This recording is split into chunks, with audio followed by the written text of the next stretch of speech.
Olá, Jesus abençoe sua vida. Hoje nossa reflexão será em Mateus capítulo 5, verso de número 4, em que nosso amado Salvador nos traz a segunda bem-aventurança, segunda beatitude.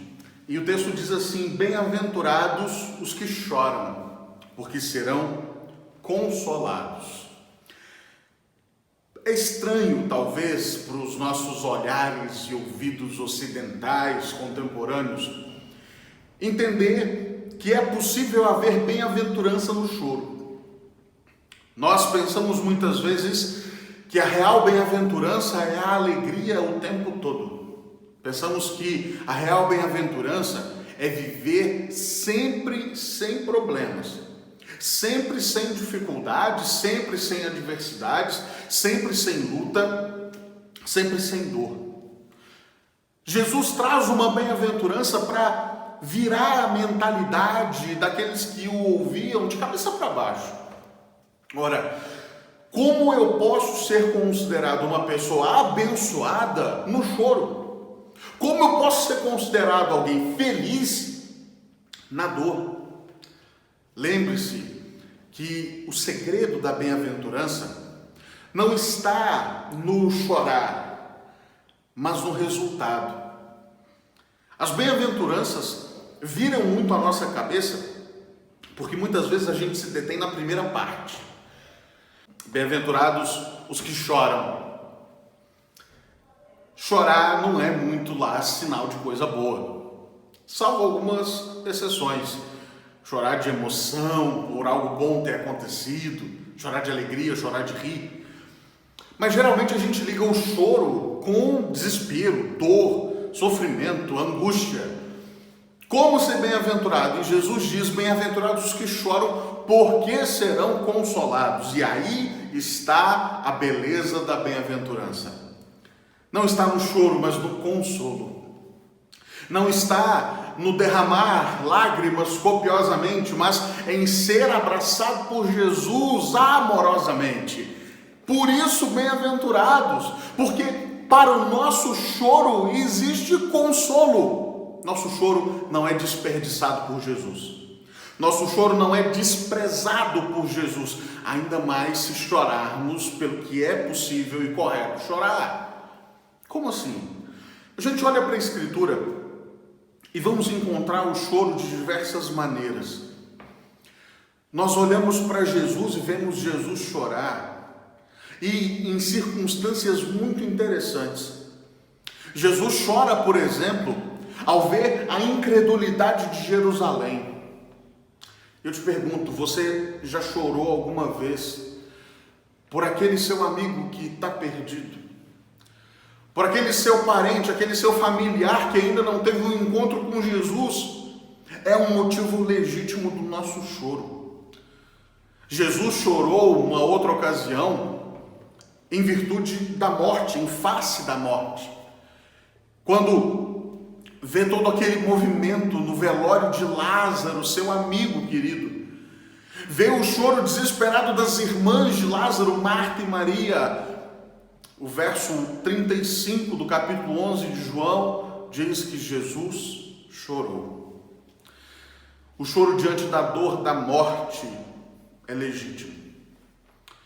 Mas há ainda um choro que às vezes nós nos esquecemos e é essencial para a nossa maturidade espiritual.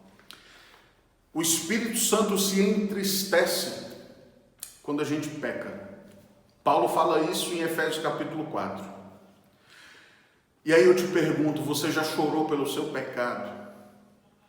Você tem chorado por ofender aquele que te amou, por ofender aquele que te redimiu, que te restaurou, por ofender aquele que não se conforma em te ver desviado dos caminhos dele, não se conforma em te ver afastado da presença, afastado da palavra. Você chora quando ofende ao Redentor. Saiba de uma coisa: para todos esses tipos de choro, e claro, para o choro da angústia do nosso coração, há consolo, há graça.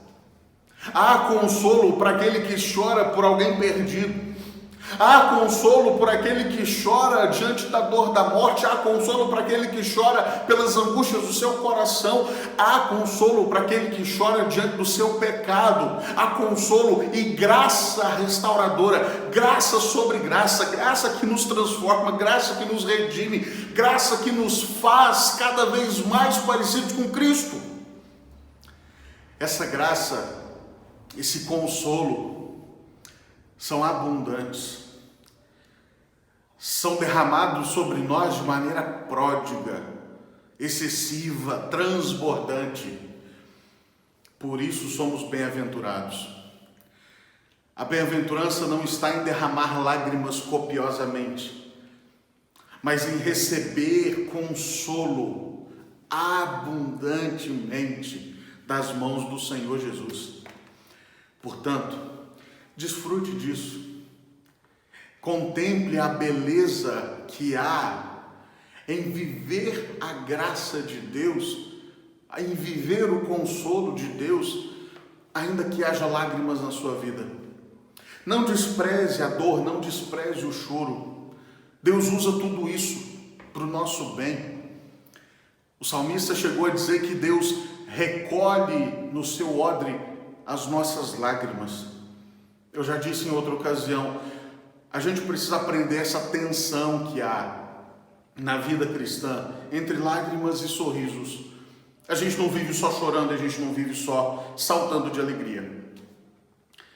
O choro é maravilhoso, maravilhoso, quando a gente sabe o que fazer com ele. Quando chorar, não se desespere, corra para Jesus, corra para os braços daquele que pode transformar o seu pranto em alegria.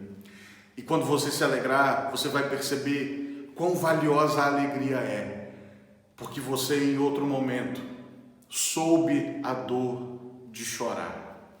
Que Deus te abençoe.